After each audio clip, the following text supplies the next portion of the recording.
I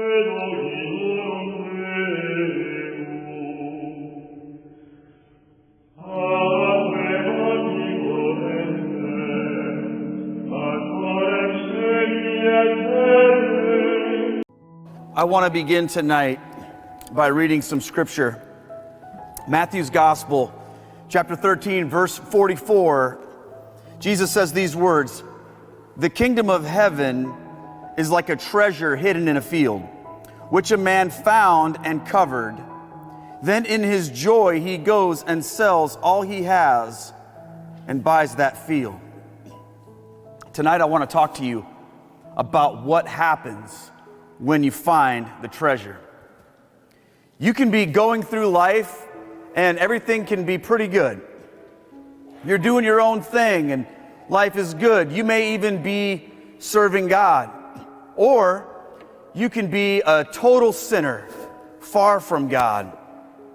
Or you can be someplace in the middle. Maybe you have a faith that is nominal. You believe in God and you even make it to church once in a while when the kids don't have a game or there's nothing better to do. You may be in any of these states or something completely different. And then it happens. Somehow, you find the treasure. Maybe you were looking for it. Maybe it was looking for you. It's not always easy to tell the difference. The only problem is, the treasure is in a field that doesn't belong to you. What do? Tonight, I want to tell you what I did. But more importantly, I want to challenge each of you to consider for yourselves what you will do when the treasure is made known to you. Thank you so much for having me here tonight. I've preached many sermons in this town, but this is the first time I've given a talk as a Roman Catholic in this town. How did that happen? You haven't heard it yet. Maybe we should just call it a night right now. There's probably soup downstairs. Well, how did this happen? I mean, people ask me that all the time. What would cause someone whose job it was to work in a church and preach the gospel to leave that all behind and become, of all things, a Roman Catholic? Well, tonight, for the next 3 hours, I'd like to share some of my journey with you. They think I'm kidding. No. And Father Chris says, I know you're not kidding. And I'm going to be honest with you, and I'm going to be as transparent as appropriate. And some of this talk might be hard for some people to hear, because in this church tonight, there are some people who knew me and know me as Pastor Keith. And they don't understand why I left them. Others are here who love the Catholic faith deeply and don't understand why some Protestants have such a negative view of the Catholic Church. I was like that. So some of the things I say might sting a bit, but just keep in mind where I am today. I'm not a saint. I'm not some great theologian or apologist. Regardless of what you might have heard, I'm not like Scott Hahn or anything like that. I don't have all the answers about the Catholic faith or about God. At my best, I'm a sinner saved by grace. I grew up the son of a United Methodist pastor, and my upbringing was great. I came from a great home. My parents loved me and supported me. I was raised in the church, and I honestly can't remember a time when I didn't believe in Jesus. But if you had to ask me, when did you first become a Christian? I would tell you that it was when I was 11 years old, and I went to a church camp. And at this church camp, a fiery sermon was preached, and an invitation was given to come forward and pray a prayer to receive Jesus Christ as your personal Lord and Savior. So with as much passion as an 11-year-old can muster up, I came down to the front and I prayed that prayer and I gave my heart to Jesus. Well, life for me after that was pretty typical of a teenager who loved Jesus at church camp, but didn't really have much of a visible faith at home. I attended church sporadically, which was weird because my dad was the pastor.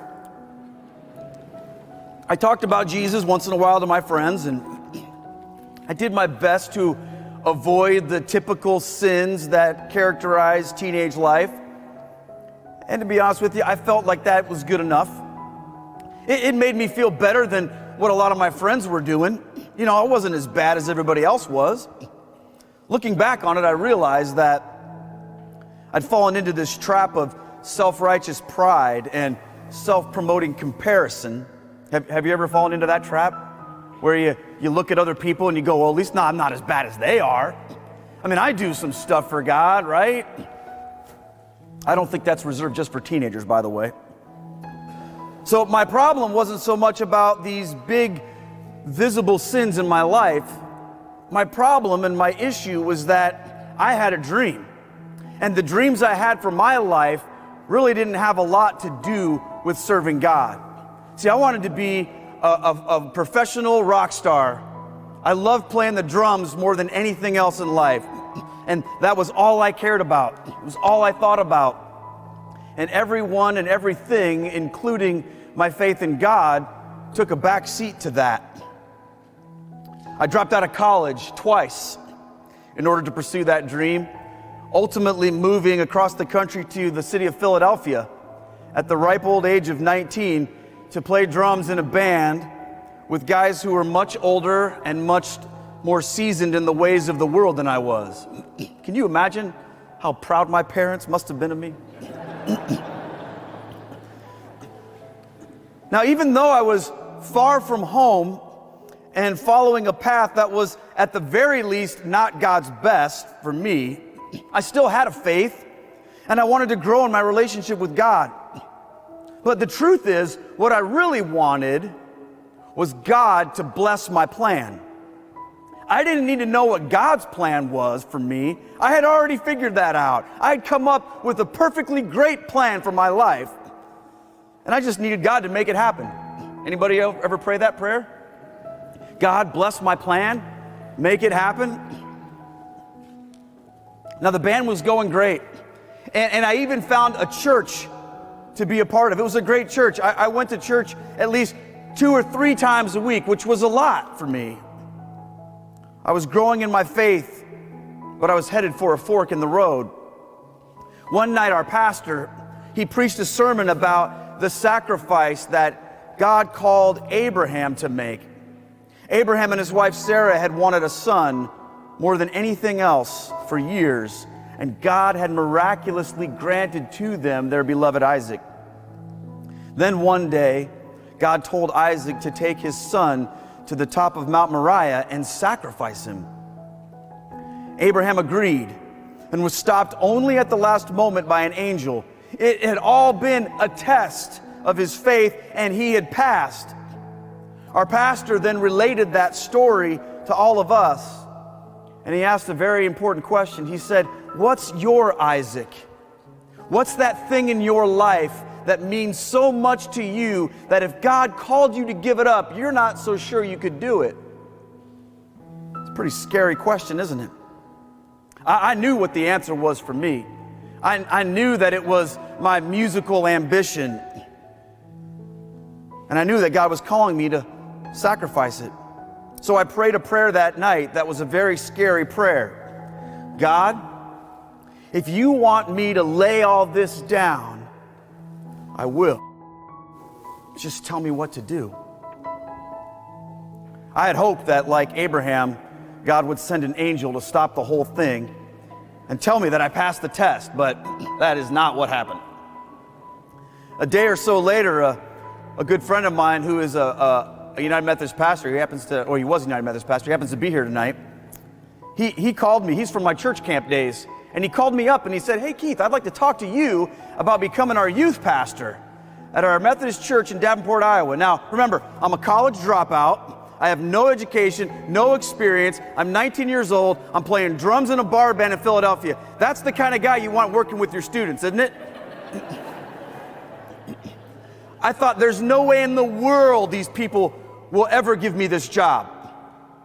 So I tried to sabotage my interview. Hey, Keith, how would you handle this situation if you were put in this position and someone asked you this question? I haven't got the first clue what I'd do in that situation. You're hired. My bluff had been called, and I knew I had to accept this job. It was hard to leave the band behind, but it was even harder to leave behind this beautiful girl I had met. Her name was Estelle, still is Estelle. Estelle was raised Catholic, and she was a good person, but her faith wasn't a big part of her life at all. So when I invited her to attend this non-denominational church I was going to, she gladly came. I'm sure that a time or two I explained to her that the faith of her upbringing, Roman Catholicism, was old and tired, and she needed to leave it all behind. You see, I was convinced that the Catholic Church was unbiblical and filled with man-made doctrines and traditions that had nothing to do with the gospel. And I did not hesitate to explain that what she really needed to do was to leave all that behind and become a real Christian. That's exactly what she did. But that's not all she left behind. After a few short months apart, we decided that we wanted to be together. So I convinced her that Iowa was the most beautiful state in the United States. So at 19, she packed up and moved to Davenport to be with me. Can you imagine how proud her parents must have been of her? Well, 23 years and 3 incredible kids later, I'd say it was a pretty good move, you know?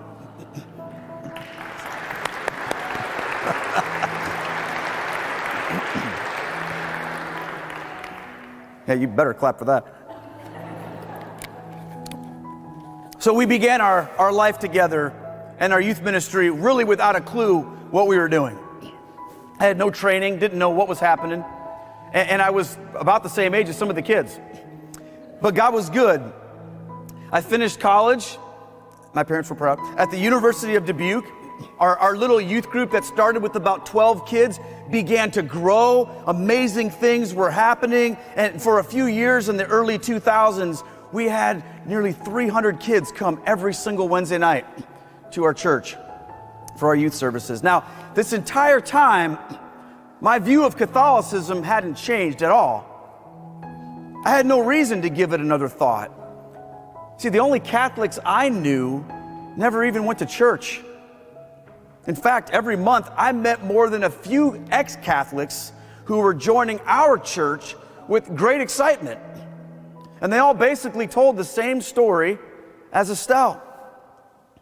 Well, as our ministry began to grow, I realized we needed to change things up and give ourselves a professional image. So I decided I needed to hire a graphic designer to create a logo for our youth ministry. You know, because you got to have something cool to put on t-shirts and stickers and signs. And you can't just say, hey, kids, come to youth group. You got to have some cool name.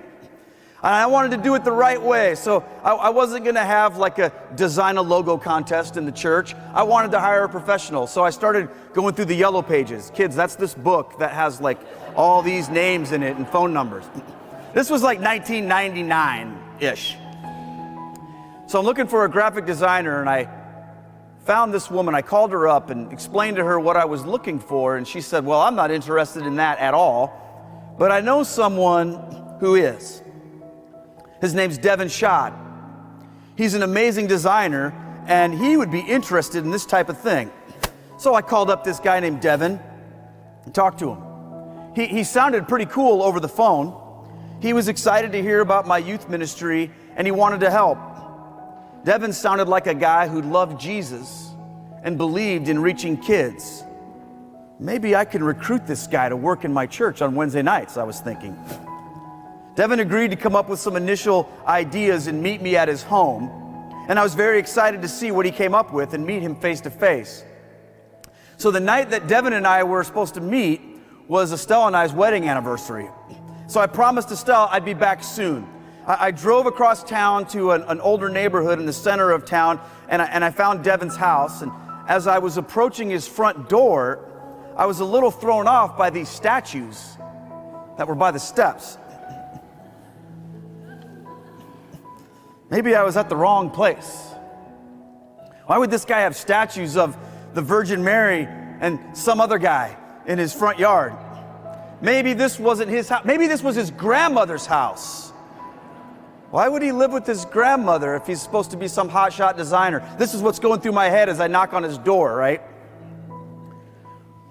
Well, when Devin answered the door, I was immediately welcomed into his home with a warm greeting.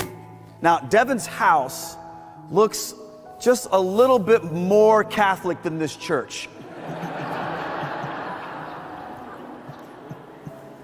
There were paintings of Jesus and Mary all over the place, and I was freaked out. Tons of other, what I called Catholic-looking people in pictures on the walls. There were even more statues. There was this weird bowl by the door with water in it. The house was beautiful. There was no TV. And there was nothing that decorated it other than things that must have either been stolen from a European museum or gleaned from a Catholic church going out of business estate sale. So we sat at his dining room table, and Devin asked me to tell him more about our church and our youth ministry. So as I told him about our plans and the vision that we had, he became very excited, and he seemed to really believe in what I was saying. Then he opened up a folder containing some of his initial ideas. And I was in love with the very first one. I said, that's it. This guy has incredible talent. Man, I've got to recruit him. This is all amazing, Devin, I said to him. But before I leave, I just have to ask you something. Sure, what is it? He replied. I said to him, you sound like a very strong Christian to me. And I don't mean to be disrespectful, but what's with all this Catholic stuff? You seem like an on-fire Christian. And he just laughed and laughed and laughed. And he said to me, Keith, yeah, I'm a very on-fire Christian. I love Jesus. And I'm that way because I am Catholic. So what went through my mind next was a mixture of two things. First, I thought, well, if this guy really loves Jesus, I can convert him easily by just showing him a couple of verses from the Bible that demonstrates why Catholics don't follow the Bible or Jesus in favor of man-made traditions. If he really wants Jesus, he can leave all this superstitious stuff behind once I show him a couple verses. The second thing I thought was, I better not make this guy mad because he's designing my logo and it's really good. All of this is going through my head while I'm remembering that it's my anniversary and my wife's at home waiting for me. So I decided I needed to cut to the chase. And I asked Devin what I thought to be the most direct but revealing question I could think of. I said, Devin, when were you saved? You see, that's a trick question. I was asking a question that meant different things to different people, but I wanted to see how a Catholic would respond to that question. Now, I knew that in my version, the correct answer dealt with the specific time that he asked Jesus Christ into his heart to be his personal Lord and Savior. But I didn't think that Catholics believed anything like that. Well, then Devin proceeded to tell me about his life and his faith. He told me about how at one point he had abandoned God altogether, but through the sacraments, and I'm like, what? And the church, and I'm like, which one? He had been given tremendous grace by God and dedicated his life to serving God. I was like, who is this guy? Devin described his faith and relationship with Jesus in a way that was so inspiring and in some bizarre way on a different level than anything I was familiar with. And I was speechless. I had never heard a Catholic talk like this before. And I still wanted to see how he would react to some of the verses that I had in mind. But those conversations would have to come later. And they did a lot. But thankfully, Devin's wife, Kim, called down from upstairs. She said, you guys, it's Keith's anniversary. He needs to go home. Oh man, I gotta get out of here. He said, Keith, before you leave, let me give you something to watch that might be interesting. He handed me a VHS tape. Okay, kids, that's one of those things that you put in this machine, and right? This VHS tape had a grainy photo of a guy that looked like my dad shaking hands with the Pope, the Scott Hahn conversion story. This guy was like you, only worse, and he became Catholic. Ha ha ha, Devin says. You know, we both laughed, and then I left. When I got home, I said to my wife, you aren't going to believe this. She's like, okay, great, tell me about it. Oh, hey, awesome. You rented a movie for us to watch for our anniversary. Not exactly. Now, I don't know how many of you know who Scott Hahn is. Probably a lot of you do, but for those of you that don't, he's a convert to the Catholic Church. But he's not just a guy who found out about Catholicism one day. He was a minister who was decidedly anti-Catholic. He believed that the Pope was like the Antichrist, okay? So he was pretty convinced that Catholicism wasn't true, and despite all of those things, he tells his story of how he becomes a Catholic, and it blew my mind. I'd never heard anything like that before. If you haven't heard or checked out his conversion story, you need to. And I was curious about how a guy like him could become Catholic. He was a pastor. What was he thinking? Well, watching this talk was pretty life-changing, because here was a man who knew the Bible backwards and forwards. He had a passionate relationship with Jesus. He was educated in a top seminary, and he had everything to lose by becoming a Catholic. And he did it anyway. Why? Was he a fluke? Were there others like him? These questions needed answers. Now, Devin and I would continue to get together and talk, and sometimes yell theology. It seems as if I had made it my mission to convert him out of the Catholic Church, and he had made it his to convert me into it. And we lived like that for a few years. Well, as the years went by and my ministry continued to grow, I had this Catholic stuff sort of put on the back burner, and Devin called me one day and says, I want to introduce you to a friend of mine. So I went to this restaurant to meet this man named Greg. Greg sits down across from me at this Chinese restaurant and says, Keith, my daughter goes to your youth group, which normally I would think, awesome. But what I also understood was that when Greg came down to pray, he did this, and I thought, uh-oh, he's a Catholic and he's friends with Devin. My daughter goes to his daughter goes to my youth group. He's probably here to yell at me. That wasn't the case. He said, thank you for all you're doing to help my daughter grow in her faith. She comes home on Wednesdays excited about Jesus. And then he says, I'd like to invite you on an all-expenses-paid trip to a place in Europe called Medjugorje. And we're going to go to Rome and some other places. I'd never heard of Medjugorje. I don't know what that is. Some place in Bosnia, he said. And I looked it up, and it's this place where it has been claimed that the Virgin Mary appeared to 6 children in 1981 and still appears regularly to them. Now, I thought that sounded completely crazy, but it was a free trip to Europe, so I thought, well, I can probably deal with all this Catholic stuff. There were 30 of us in total, including a priest. It kind of sounds like a joke, you know. 29 Catholics, a priest, and a youth pastor walk into Medjugorje, you know. Well, as we were considering going on this trip, meeting Greg, we get up to leave, and my fortune, no joke, in the Chinese restaurant says, you will be going on an exciting journey. I learned 2 things on that trip that I'm going to share with you. I learned others that I won't just yet. First thing I learned was this: Catholics know how to party. We had so much fun together. I couldn't believe how much fun this trip was. Now, interwoven into all of that was a sense of Christian community that was on a deeper level than what I expected, because this was a diverse group of people. There weren't too many people that had a lot in common. So, you know, when you get groups of people together, they kind of form up into people that are common ages or life stages. It wasn't like that. Everyone was just there together, worshiping God in this amazing community, bonded together because of their love for Jesus and his mother. The second thing that hit me was I saw a group of Catholics practicing their faith in a way like I had never seen before. People were more excited to pray and attend Mass every day than they were to eat.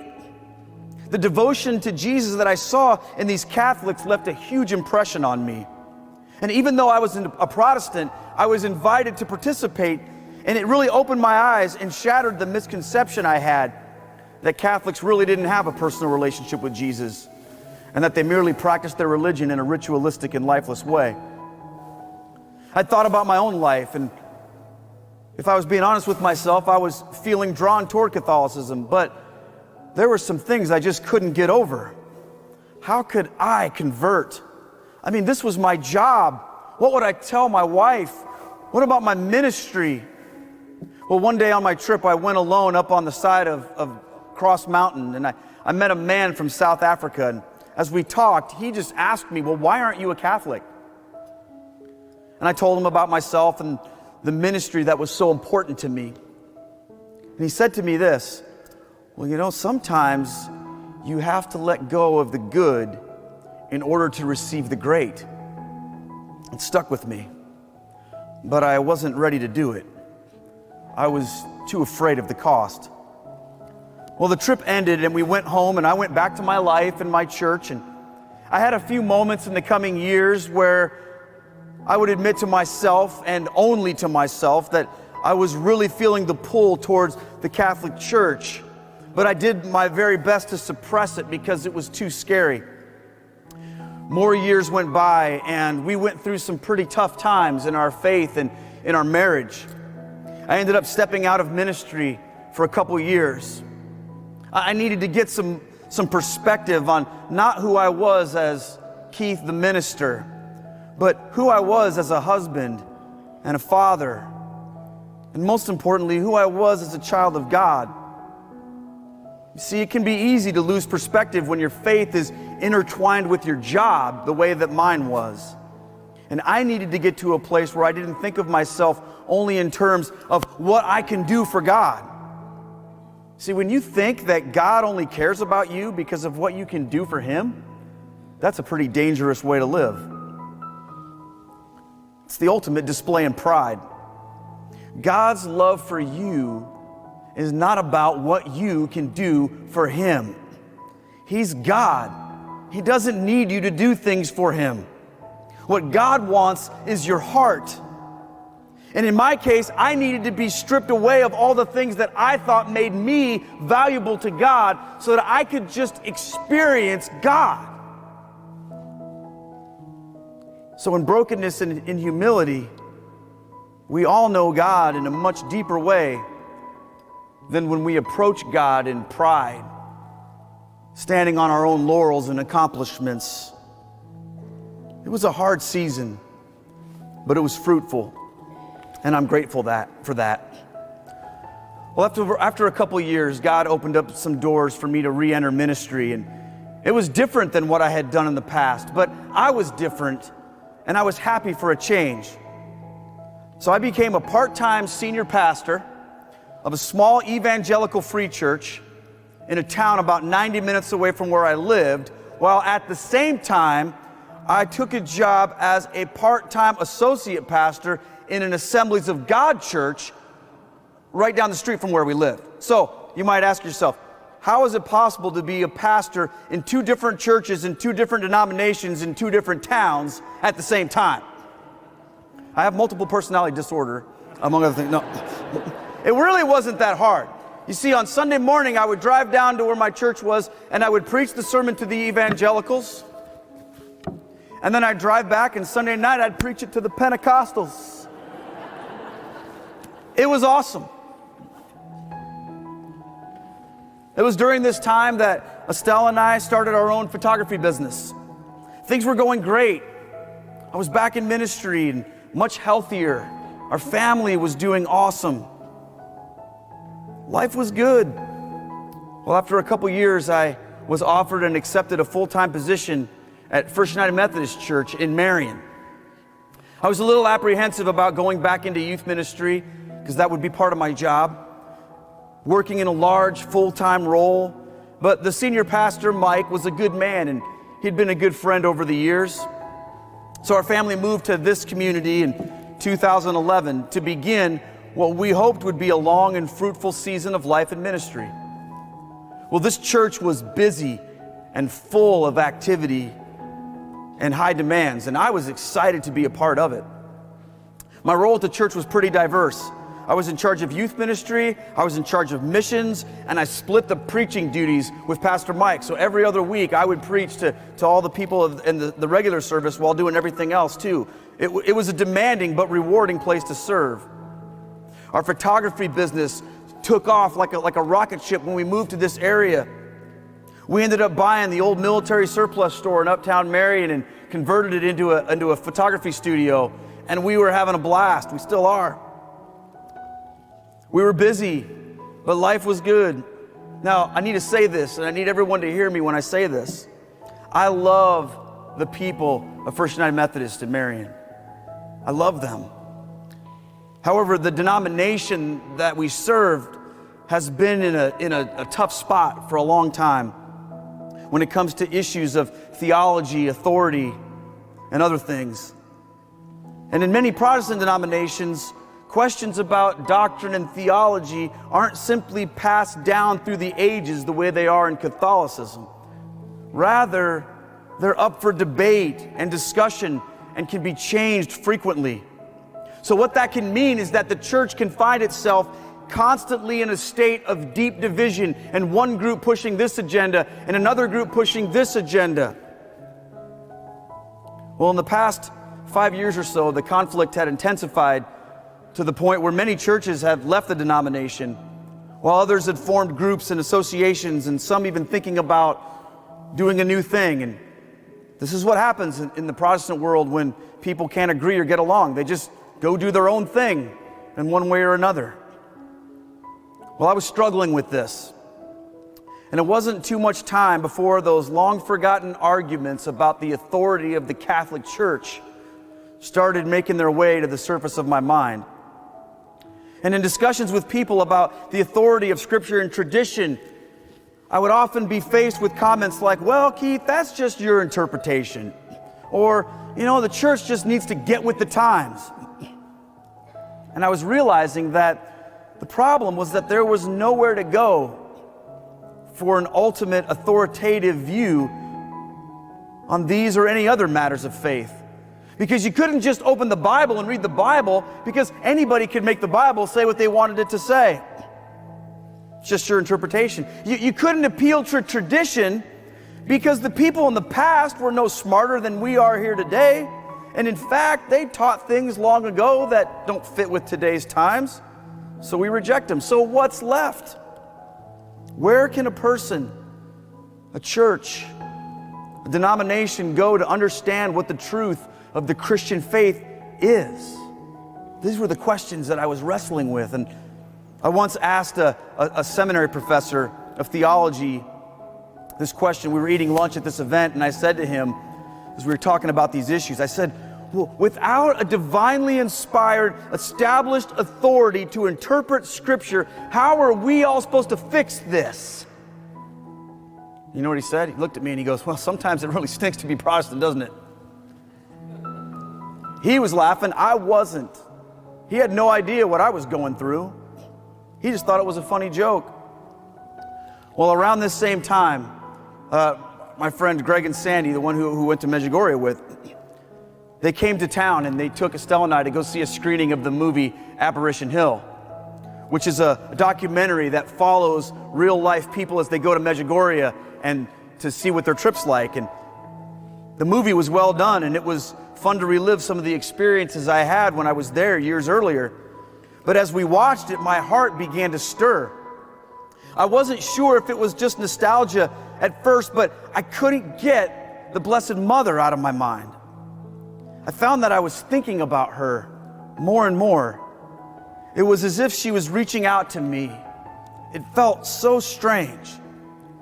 Now, when I was encountering Catholicism years before, like so many other non-Catholics, the Marian doctrines to me were huge obstacles.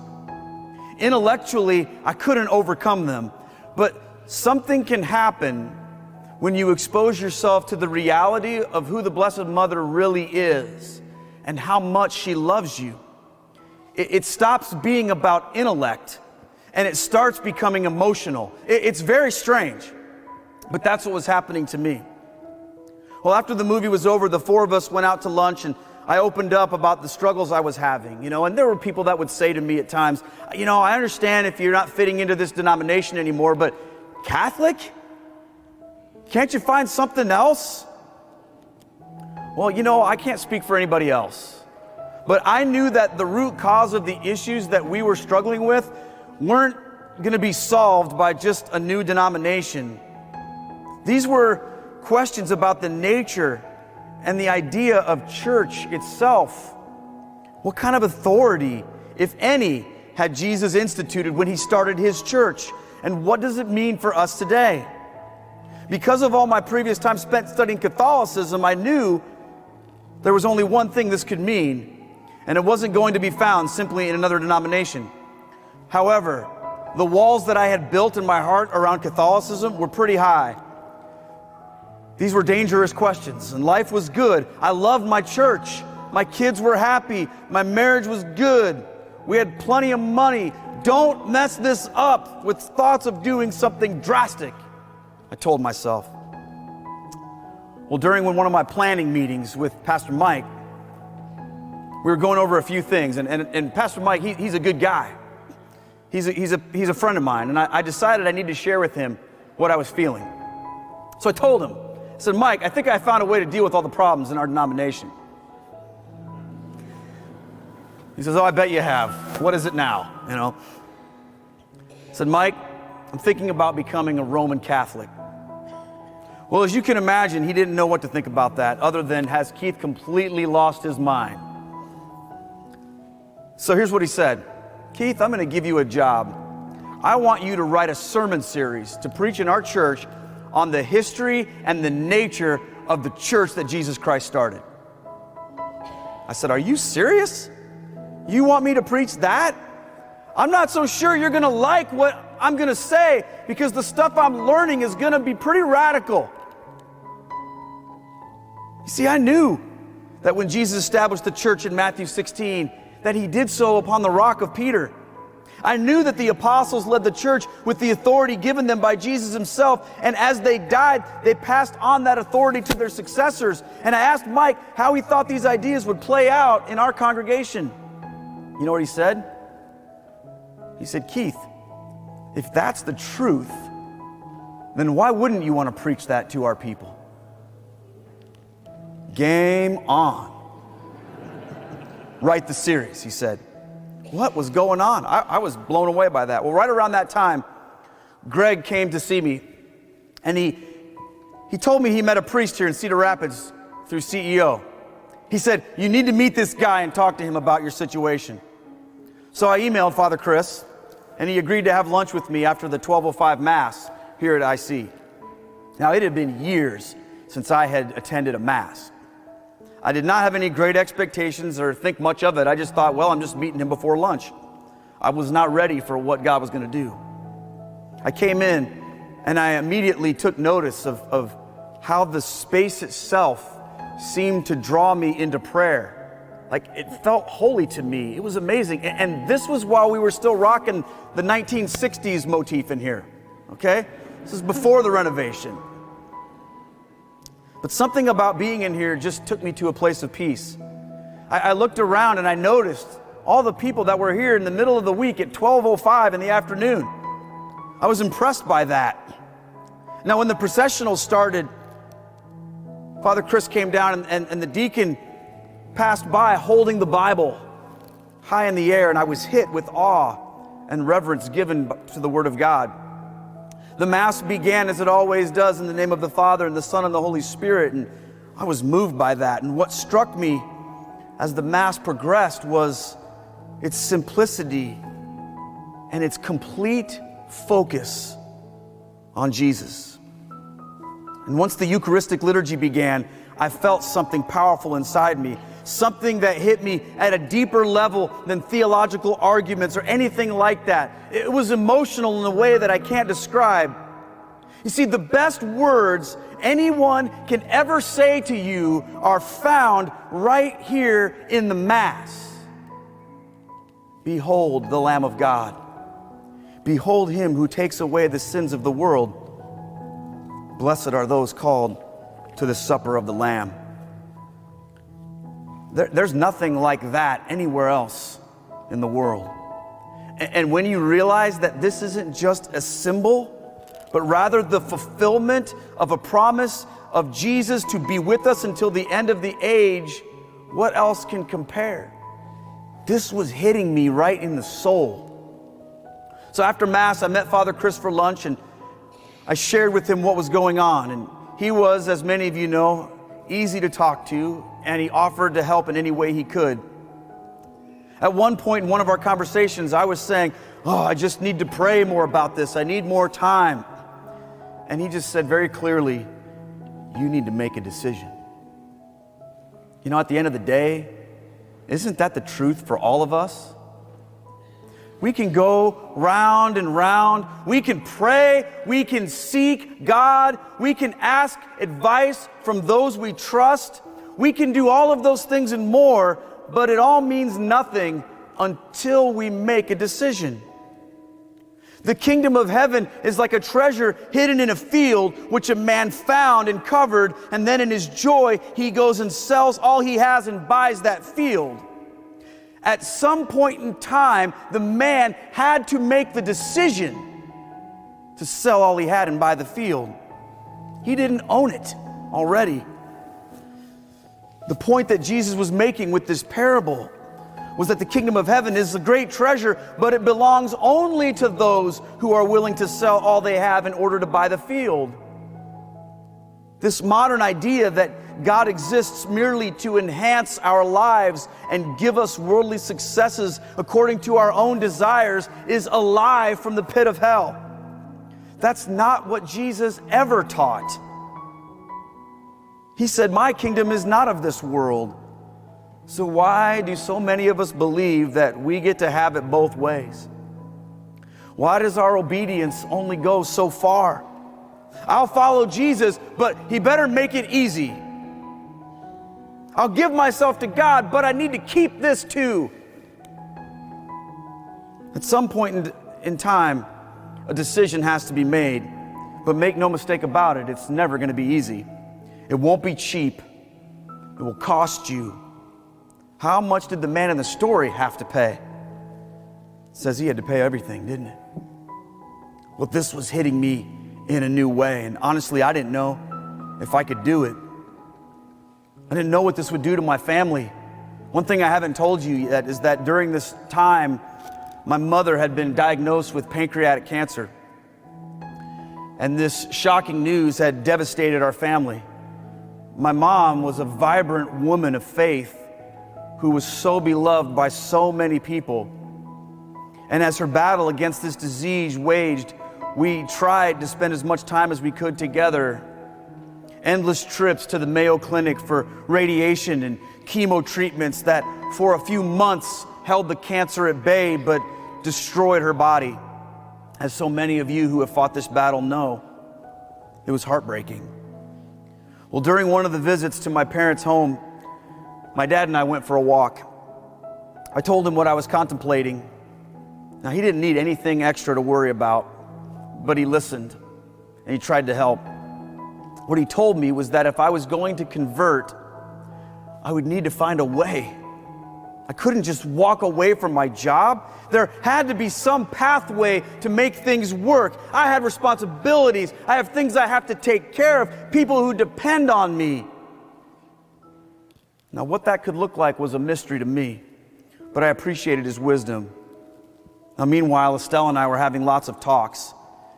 She too was concerned about the practical realities, but more than that, she wanted to support me in what I felt like God was calling us to do. Now, you have to remember, this wasn't her deal.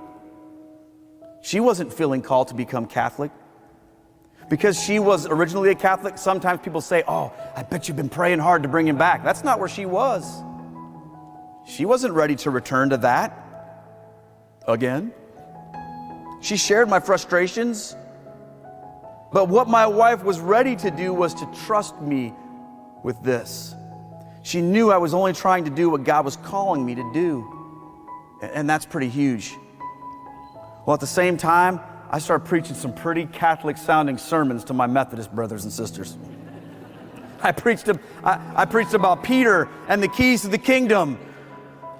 During the Advent year, I preached a sermon about the Blessed Mother, and I talked about how the Bible describes her both as the new Ark of the Covenant and as the new Eve. I shared how she is the fulfillment of the prophecy about the woman whose seed would crush the head of the serpent in Genesis 3:15, as well as the woman clothed with the sun and crowned in heaven in Revelation 12.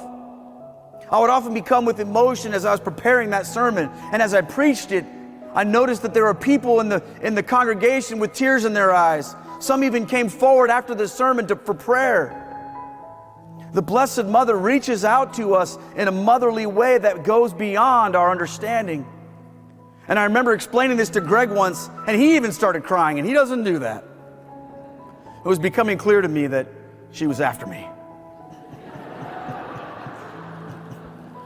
Well, the night that I knew I had to convert took place on a day that I'll never forget. So my normal routine is to wake up a little earlier than Estelle, make the coffee, spend some time in prayer before starting the day's tasks. Well, one morning as I was praying, I felt like this strong sense of the Lord that I had to connect with this guy named Steve Ray. Okay? Now, Steve Ray is a former Baptist who became a Catholic, and he's been in this church. You know, he travels around and he gives talks, and I'd seen his talk on YouTube or something, but I had no idea who he was or how to get a hold of him. It's just God said, you need to talk to a guy named Steve Ray. I thought, how is that going to happen? What does this even mean? Well, I happened to have the day off from work that day at the church, and Greg and I decided we'd get together in Iowa City to have dinner at 4 p.m. Now, I don't know who has dinner at 4 p.m. That's under the age of 70. But the fact is, we did. Well, when I got down to this Iowa City place, walk in, sit down, Greg walks in, comes in, sits down. Before anything happens, he gets a text from his wife, Sandy, and he opens it up and it says, "Hey, Greg, tell Keith that Catholic apologist and author Steve Ray is giving a talk tonight in Silvis, Illinois. Maybe you guys should go." I'll tell you, these women are smart, fellas. Greg looks up and he says, "Have you ever heard of this guy?" I couldn't believe what he just said. Well, it was a good thing that we decided to meet at 4 p.m. because Silvis is about an hour away from Iowa City. Well, when I told Greg about my morning revelation, he knew we had to make this happen. So we snarfed our burgers and drove straight to Our Lady of Guadalupe Parish in Silvis. Well, when we arrived, the church was packed and Mass was underway. And even though I couldn't receive the Eucharist, I often went forward for a blessing. I wanted to get as close to Jesus as I could. Well, after my blessing, I knelt down to pray, and I stared up at this large wooden crucifix in that church, and I began to pour out my heart to God. God, what is happening to me? What are you doing? I believe that you want me to become a Catholic, but I need you to make a way. There has to be a way. I can't just do this with no plan or ability to take care of my family. Jesus, I need you to make a way. Well, as clearly as I've ever felt the voice of God speak to me from the cross, Jesus said, I am the way, the truth, and the life. You don't need me to make a way. You just need me. Well, that night, Steve gave a great talk about how the early Christians suffered and died rather than to compromise the gospel. The brave men and women of the early church gave up everything rather than deny their faith. So who was I to put some condition on my obedience? Who is I to say to God, okay, I'll follow you, but you got to make it easy for me. You got to spell it out for me. You have to make sure that I don't suffer too much.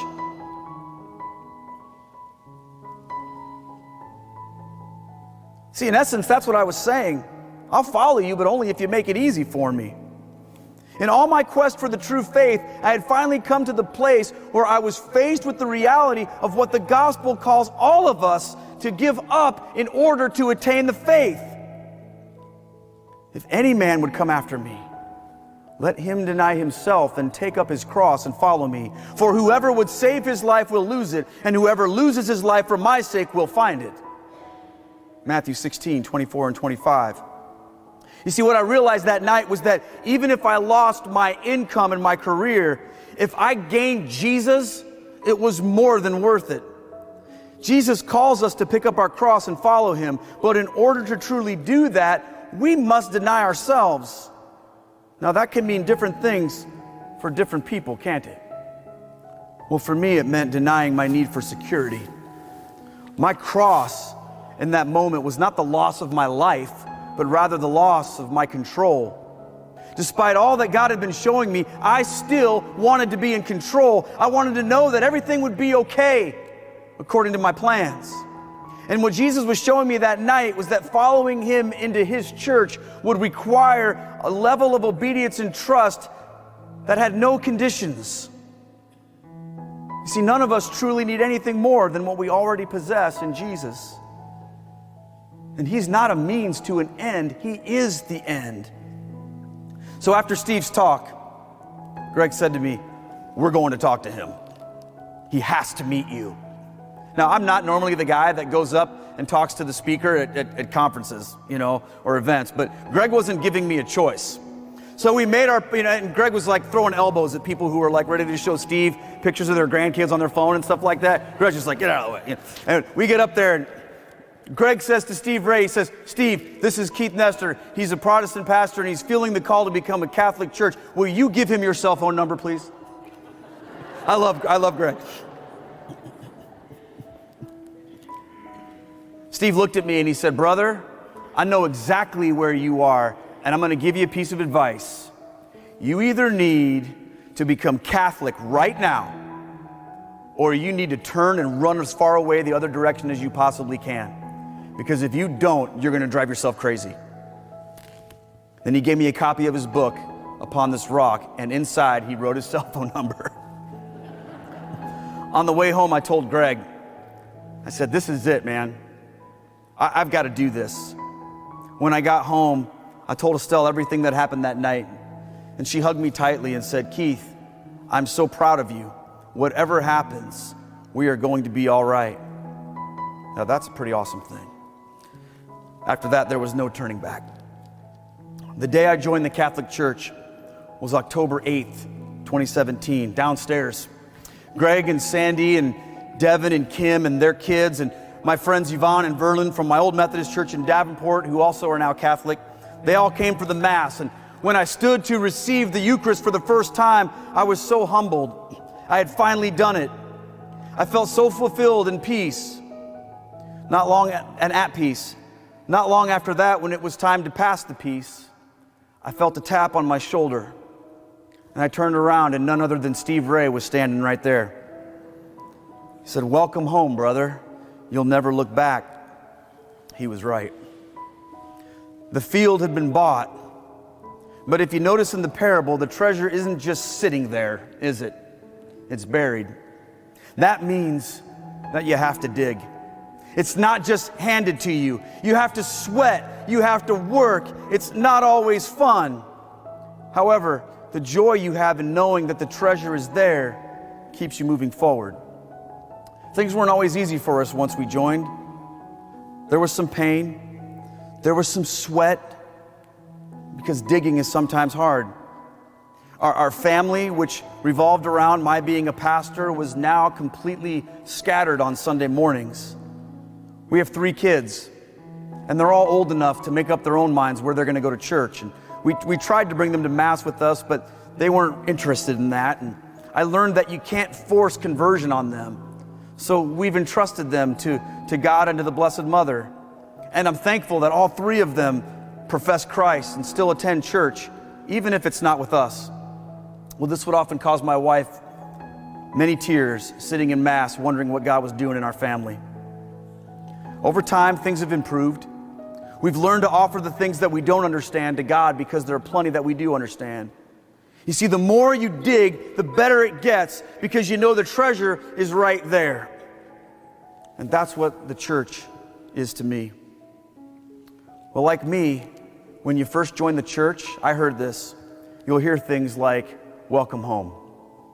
It may seem weird to hear that when you're in a place that you haven't been for very long, because we like to think of home as a place where we've come from. But the reality is that home isn't about where you've been or what's familiar.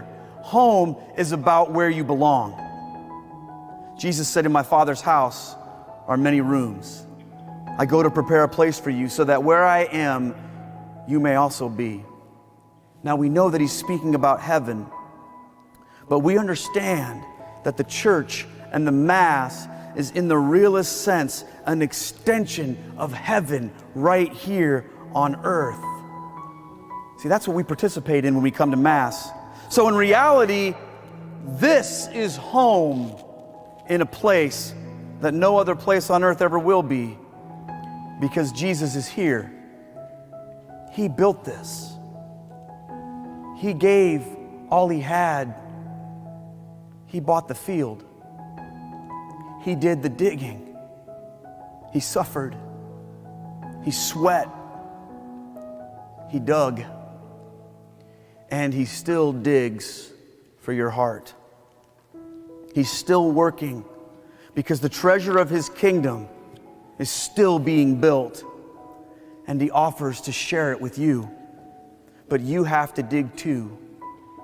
If anyone would follow after me, he must pick up his shovel and dig.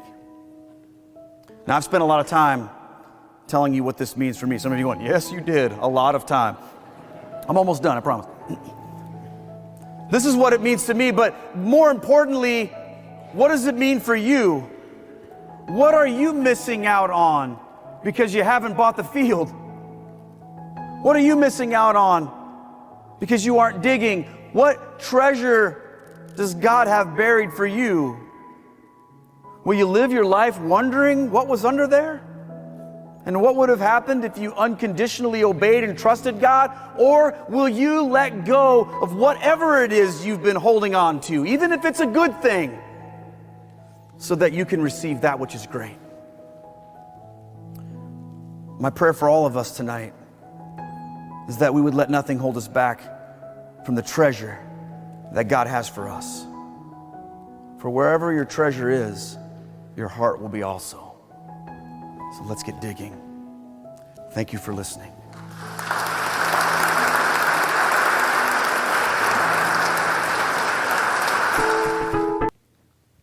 Well, that night, Steve gave a great talk about how the early Christians suffered and died rather than to compromise the gospel.